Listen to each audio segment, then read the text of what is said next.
Et on va maintenant parler donc de Chaos Football Club. On va accueillir Abdelkrim Branine, qui est donc le co-auteur de ce livre. Là, il n'y a que lui qui parle maintenant. Non, mais tu vas aussi un peu nous raconter le cheminement de l'écriture de ce livre. Alors, avec Abdelkrim, vous vous êtes rencontrés, je crois que c'était dans une séance de dédicace, c'est ça? Non, dans l'after.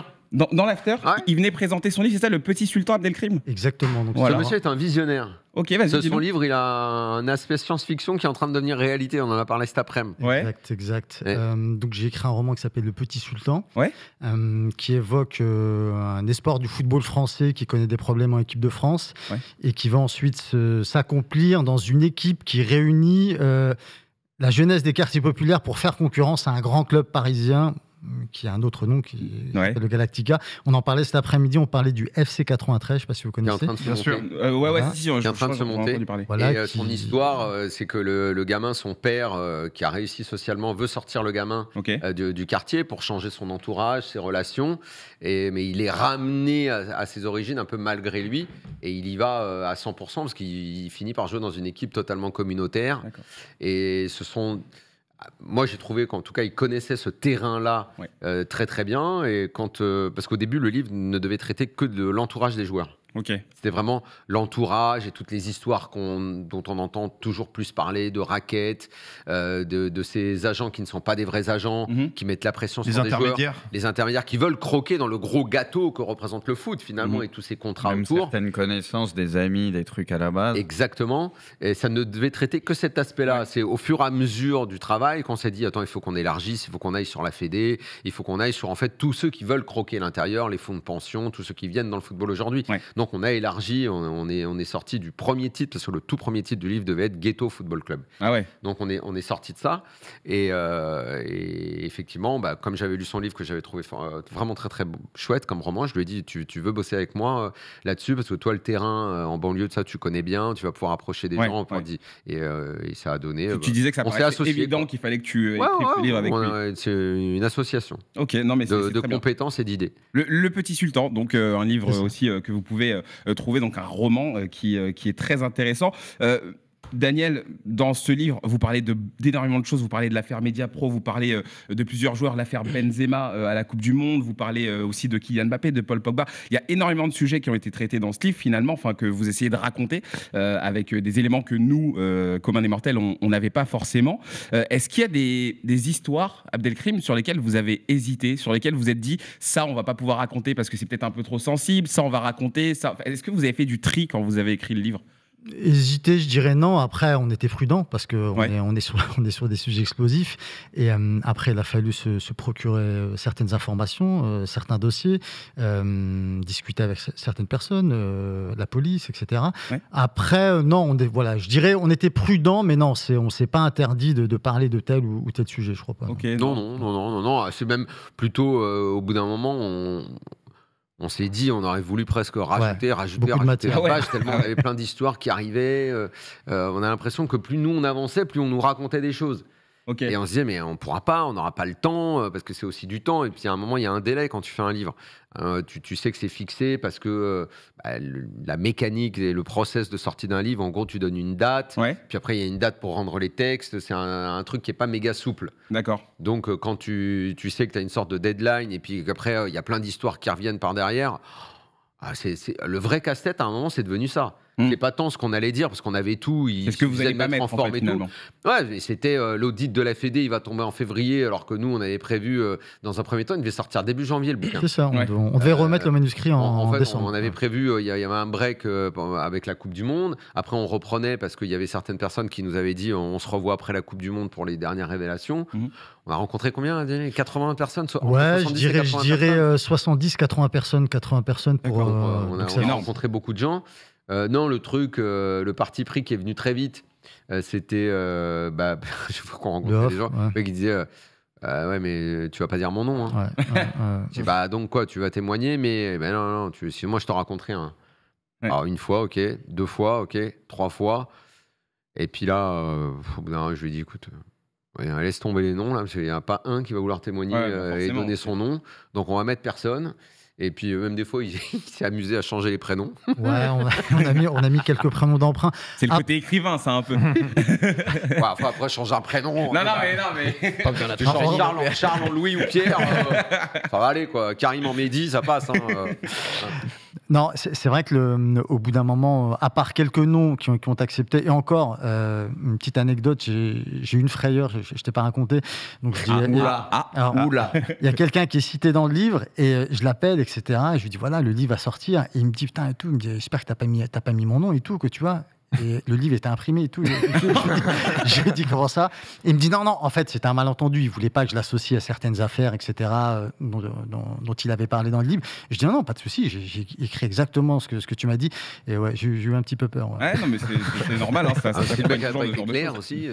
Alors, tout à l'heure, je disais que oui, vous parlez du Stade de France dans ce livre avec cet incroyable match. Enfin, Stade de France, la finale. Ben oui, bien sûr. Oui, et puis, je crois que tu avais une question par rapport à ça. Comment est-ce que vous avez fait par rapport à ce qu'on a eu comme révélation? On a eu, on va dire, du côté de l'Angleterre, des supporters, des politiques qui ont beaucoup poussé. On a eu des banderoles anti-même Darmanin à Anfield. Qu'est-ce qui ressort de votre enquête par rapport à ça? Là-dessus, c'est pas là-dessus qu'on a fait les plus grosses révélations. Il nous semblait utile d'en parler parce que Abdelkrim a rencontré des personnes qui n'ont pas vraiment été interrogées, notamment à le maire de Saint-Denis, j'allais dire à la mairie le président du conseil général de Seine-Saint-Denis. Les gens de terrain. C'est plus là. Et après, un rapport du Sénat qui est un peu passé inaperçu, que peu de gens ont finalement relayé dans cette histoire. C'est les deux trucs qu'on apporte de nouveau, mais qui sont quand même importants et qui, en gros, finissent d'enfoncer la gestion qu'on a eue de cette finale, qui était absolument catastrophique, quoi. Nous, on y était avec Braque. On était sur place. Le fiasco, on voyait déjà ce qui se passait devant, tout ça, c'était effrayant. En fait, ce qui est fou, c'est qu'on est arrivé, on s'est dit on va voir un match de fou, et t'arrives et l'ambiance est complètement délétère, très bizarre. Tu vois des gens courir de partout. Et du coup, conséquence, est-ce que l'UEFA redonnera un grand événement, un grand match à la France bientôt? Parce que par rapport à ça, on se dit qu'on n'aura peut-être pas une finale même de Conference League pendant un petit moment, quoi. Alors, faut pas oublier, c'est ce qui est précisé dans le livre, c'est que, par exemple, faut se souvenir qu'elle devait avoir lieu à Saint-Pétersbourg. Elle est retirée au dernier moment, donc je crois que... Il y a 3 mois, non, c'est ça? 3 mois. En général, tu as 18 mois en moyenne pour organiser une finale, donc ce qui est très court. Après, on s'est aperçu, si tu veux, c'est qu'il y a un concours de circonstances en général, c'est pas une raison, quoi. Tu avais la grève au niveau des RER, c'était catastrophique. Tu as eu la gestion du maintien de l'ordre. On était en pleine campagne présidentielle. Donc, tu as eu tout un tas de raisons qui ont abouti à cette catastrophe, dont on va dire c'est multifactoriel, quoi. Alors, Daniel, vous en avez un peu parlé là, il y a quelques secondes. Il y a un moment qui est très fort dans le livre quand vous parlez de l'entourage des joueurs, quand vous parlez des gens, justement, les agents, les frères, les cousins, les tantes, les sœurs, j'en sais rien. L'entourage qui parfois peut être vraiment... C'est le jeu des 7 familles, ouais. Toxique. Non, mais c'est un peu ça. Tu sais, l'entourage, c'est un peu... C'est marrant. T'auras remarqué quand même que ce terme-là, on l'emploie, mais sans arrêt. Il y a même une série qui s'appelle Entourage. Et on ne sait pas si c'est les agents, parfois le cousin, le papa. Et puis après, tu ne sais pas si c'est qui est le plus influent, le papa ou la maman. C'est assez nébuleux, quoi. Non, mais tu ne sais pas qui a réellement de l'influence. C'est ça la question. La femme, ça fait partie de l'entourage. Ouais, vous le dites que certains vous ont dit que finalement les épouses sont aussi très importantes dans tout ça. D'ailleurs, il y a une anecdote sur les transferts. Si le pays ou la ville ça plaît pas trop, à mon avis, ça peut faire capoter des transferts. Ça peut jouer. Il y a un moment où vous racontez carrément. La femme derrière Ola, elle avait acheté la maison. Le transfert n'était pas signé. On était encore à hésiter entre deux clubs, mais elle avait décidé parce qu'elle avait déjà acheté la maison. Elle avait déjà acheté la maison à Londres. Elle voulait pas rester en Espagne, ça lui plaît pas l'Espagne, donc finalement, voilà, elle a décidé. Après, elle fait ce qu'elle veut. Attends, dans un couple, chacun ils se mettent d'accord comme ils veulent. On juge pas ça. On raconte l'histoire, on juge pas. Alors, il y a un moment dans le livre où vous racontez qu'il y a un père carrément dans des négociations avec des agents et un club qui est carrément intervenu. Je vais pas tout raconter pour pas gâcher la surprise. Abdelkrim, il aime bien raconter cette histoire. Mais moi, ce passage-là, je l'ai trouvé complètement fou. Enfin, c'est complètement lunaire. Et ça, c'est quelque part devenu presque normal. La norme, ouais. Tu fais très bien, genre, en tout cas, que t'as lu le livre en 3 jours. Ah non, mais je fais très bien semblant. J'ai lu la moitié et très honnêtement, je vous le dis, franchement, c'est. Dans les histoires, t'as celle-là qu'Abdelkrim va raconter et t'as l'excès c'est le père. Bon, moi, je suis ton père, t'es à l'entraînement. Pourquoi t'as pas fait jouer mon fils? Ah oui, ça, on l'a eu. Hein. Ah, oui, non, mais oui, complètement. On l'a eu. À Rennes. On l'a eu. Entre autres. Le directeur du centre de formation Stade Rennais avec le petit jeune, il y a eu un procès, condamnation, etc. Bon, après, il y a l'autre histoire. Cette histoire. Oui, alors tu disais, en effet, on se dit que c'est presque devenu la norme. Donc, en fait, un papa, on lui dit. Donc, c'est pendant le confinement. Donc, les négociations ont lieu via Skype, etc. Et les agents lui disent surtout ne parlez pas d'argent, on va dans un premier temps, etc. Il dit ça au père. Au père. Au bout de 5 minutes, le mec commence à imposer ses conditions. Je veux une voiture, je veux une maison, je veux tel prix, etc. Et alors, c'est un grand club espagnol, un club de premier plan. T'as l'agent qui ont. Putain, on t'avait dit de te taire. C'est ça. Ah, mais les mecs, il a tenu 5 minutes. Et ça s'arrête pas là en plus. Et les mecs, ils sont rouges de honte, ils en peuvent plus. Pareil, avec ensuite un club de premier plan en Italie. Pareil, il refait la même, il fait capoter. Il recommence, en fait. Il recommence à chaque fois. Il impose ses conditions. Mais et même à la fin. Qui voit l'oseille. À la fin, il manque un tout petit document et il essaye de négocier ce document pour le transfert contre, je sais pas, 10 000 euros. Et finalement, ah oui, la photocopie du passeport. Il craque et c'est la maman qui fournit. C'est bien. Et c'est la maman qui intervient, qui fournit ce document parce que sinon le transfert n'a pas lieu. Parce que sinon, le joueur n'aurait pas pu avancer. Franchement, ce passage est assez fou. Et il y a un autre moment, Daniel, et après, bien sûr, les gars, je vous laisse si vous voulez vous aussi poser des questions, mais ça m'a assez marqué. Il y a une revue qui existe pour les joueurs. Non mais ça c'est fou. Une revue spéciale où dedans jamais personne l'a eu dans les mains. Et je l'aurais pas eu si on me l'avait pas apporté. J'avoue, ça m'a. T'as des plans investissement dedans. Enfin, t'as des conseils genre lifestyle et tout, mais c'est vraiment que pour les joueurs. Et genre vous dites non les gars, de toute façon vous avez la revue dans les mains, oui, cherchez pas. Genre en gros ça te sert à rien si t'es pas joueur pro. C'est pas pour vous parce que les produits qui sont décrits dedans et tout, même en rêve tu peux pas t'approcher quoi. Oui c'est ça. Donc investissez à Dubaï, on te propose les appartements à acheter, les sneakers, même j'en rigole, c'est le chapitre où je me suis régalé en ironie. Moi c'est celui qui à un moment, il y a une page, ils proposent une paire de sneakers à 200 balles. C'est une honte, tu peux pas proposer 200 balles pour un joueur de foot. Ça va pas avec le reste. Le mec, il dit attends, en dessous de 2000, je prends rien. Et c'est quoi les trucs les plus chelous que tu retrouves dans ce qui est proposé? Des trucs bizarres ou... En fait, le truc, c'est qu'il y a des articles. Genre, on est des journalistes, on écrit et tout. Alors évidemment, il y a une méga interview dans le numéro que j'avais. Moi, c'est méga interview de Kurzawa. Là, l'interview, c'est même pas que c'est un cirage de pompe, quoi. C'est au-delà. Et en fait, à côté, t'as de la pub. Donc en fait, tu mélanges, tu sais pas ce qui est de la pub ou pas de la pub dans la revue. Et c'est des pubs de malade, quoi. C'est le jacuzzi pour ta maison, pour ta terrasse. Les vols en jet privé, pour un transfert de dernière minute, c'est ça. Pour un transfert de dernière minute, prenez. Et c'est que des produits comme ça. Donc toi, tu regardes, tu dis, bon, ça, je peux pas. Ça, c'est rare que tu ouvres un magazine où tu dis, ça, mais même pas en rêve, il n'y a rien qui est fait pour moi dans cette revue. Mais je me suis régalé à lire cette revue. À la limite, s'ils vendent un peu des Haribo ou quoi, c'est dans mes moyens, mais sinon, ça va être un peu compliqué. Il n'y a rien, il n'y a pas de pub comme ça. Qu'est-ce que tu crois? C'est que des produits, des maisons. Vous le saviez, c'est le bon moment pour investir à Dubaï. Ça, c'est le truc avec les yachts ou les bateaux. Des fois, tu vas regarder, tu sais que tu peux pas. Il y a yacht aussi. T'as déjà regardé pour acheter un yacht, toi? Non, mais t'es déjà tombé sur des trucs où tu vois des bateaux, des machins, et tu regardes, vas-y, c'est ça que je veux dire. Alors, il y a aussi, maison blindée, coffre-fort, machin. Il y a tout, quoi. Tu regardes la revue, c'est un autre monde. Je savais pas que ça existait. Tu nous enverras un exemplaire, du coup, parce que je crois que t'en as gardé. J'en ai gardé un. En fait, il doit y avoir un business monstre. En fait, je raconte, c'est Jérôme Bretagne qui m'avait raconté, qui m'avait amené ça. Un soir, il arrive, il en avait 10. Et il me pose ça et tout. Je dis, qu'est-ce que c'est cette revue? J'avais vu ça, moi. Et le soir, je faisais l'after, mais je suis sûr que si tu retrouves le soir de cette émission, je parle pas trop dans l'émission, je suis pas attentif. Tu tout le temps comme ça. Tu le dis. C'est quoi cette revue? Elle est géniale, c'est incroyable. Je lui ai envoyé des photos en même temps. Je lui ai envoyé des photos, je lui ai dit, mais regarde cette revue, elle est folle. Non, Et en fait, tu peux pas l'acheter. Elle est donnée dans les vestiaires, elle est distribuée comme ça dans les clubs, mais tu peux aller au kiosque l'acheter. Non, franchement, c'est pas la clientèle, quoi. Non, tu peux pas l'utiliser. Et est-ce que, alors, peut-être autre question pour l'après, parce que quand le livre sort, forcément, les gens se ce chapitre-là, juste pour terminer, c'était vraiment pour montrer qu'il y a vraiment deux mondes différents. Que le monde des joueurs, leurs discussions, leurs intérêts, machin, c'est pas nous, quoi. Voilà. On n'est pas dans ce monde-là non plus. C'est un univers parallèle, tout simplement. Est-ce que tu as prévu de faire des investigations en dehors du foot? Non, pas pour l'instant, non. Non. Ça veut dire quoi en dehors du foot? En politique ou un truc comme ça? Ouais, par exemple. Non, je sortir des dossiers chauds. Je sais qu'en ce moment, on en parle beaucoup, avec notamment un fonds qui avait été sorti pour certaines raisons et qui a été utilisé à d'autres, avec notamment une utilisation de l'argent qui fait beaucoup débat sur les réseaux.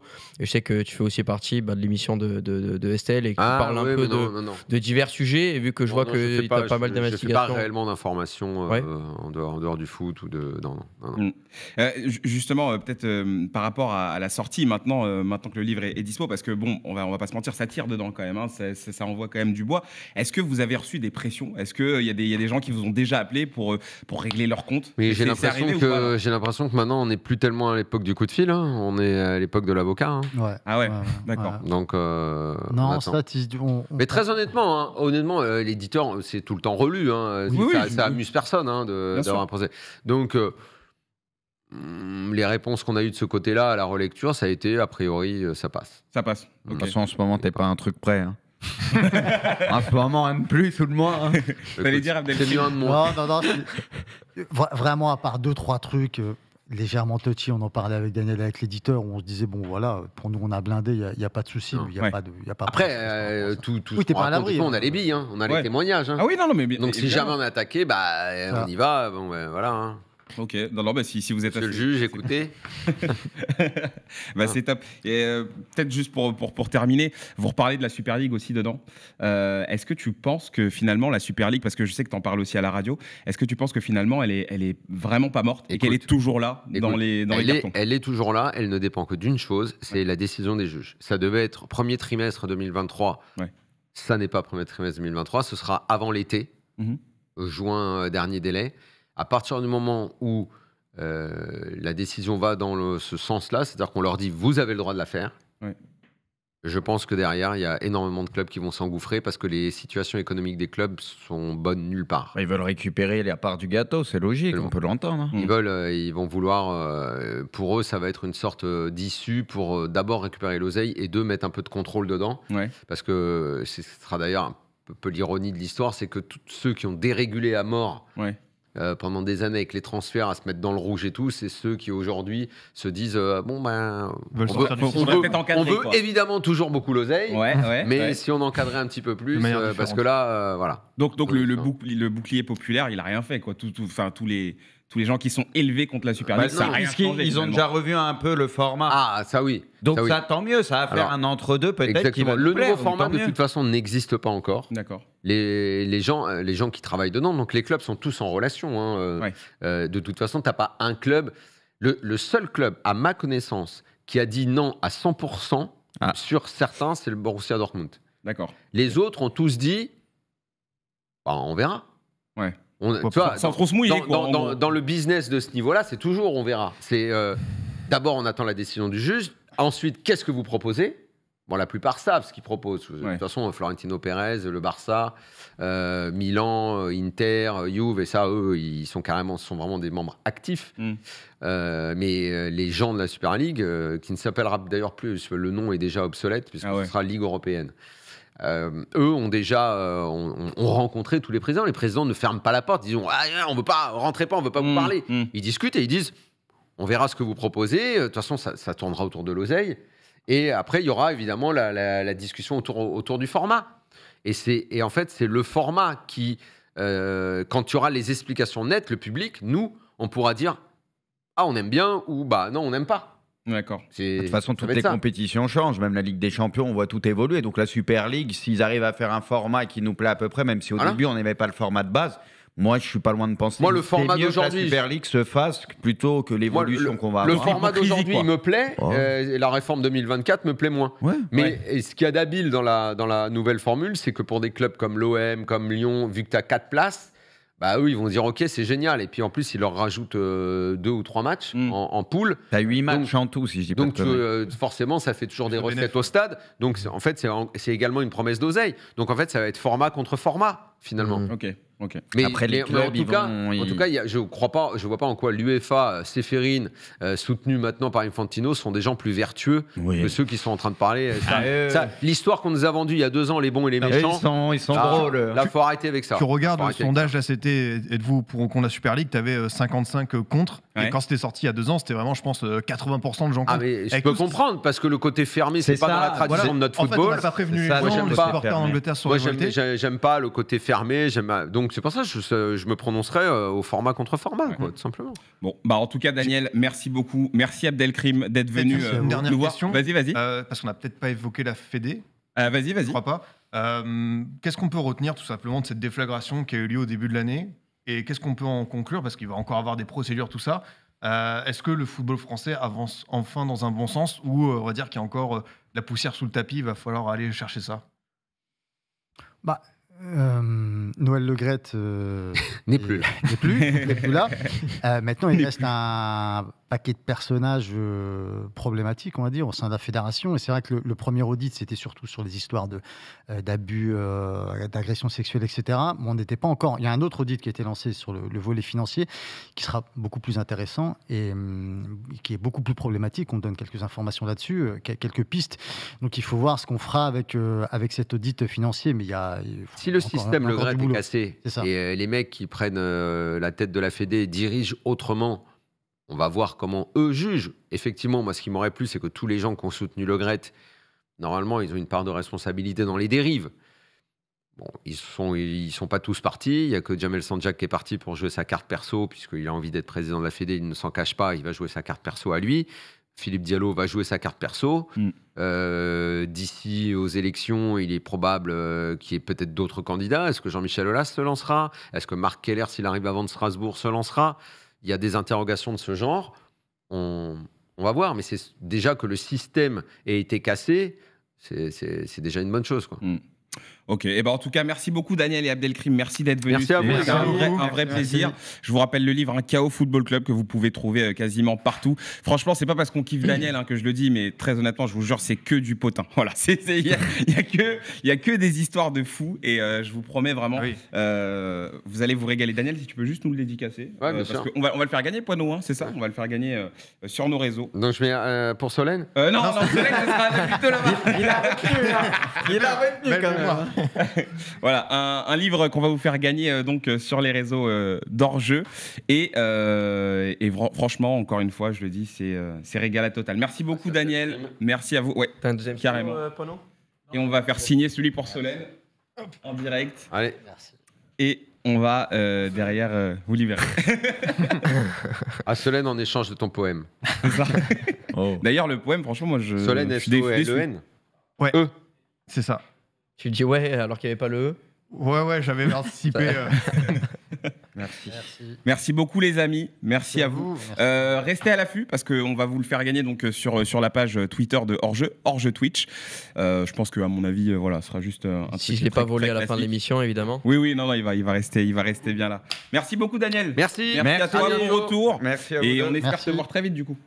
J'espère qu'on va se voir pour tu sais quoi à Marrakech, les gars, au poker. J'espère. Dans moins d'un mois. Non, dans un mois. 25. C'est ça. Écoute, faut mettre la pression au petit mec là. Il va te raccompagner. Dès le 25 au soir, le gars qui est à côté de moi, à poil. Daniel. Il veut vraiment m'attraper. Prends du liquide, parce que. C'est à Braque que tu dis ça? Ouais, il faut qu'il en prenne. Braque, c'est bon. Braque, ça va. C'est quoi carrément? Il est agressif. Mais si on fait des tables privées tous les soirs, je viens sans argent là-bas. Je sais que j'aurai de quoi me faire tout mon séjour. Il a un boulard, lui. Mais lui, il rattrape. Méfie-toi, je cache très bien mon jeu. T'inquiète. Cache ton argent aussi. Merci beaucoup. Ciao. Merci. Merci. Bonne soirée, merci beaucoup.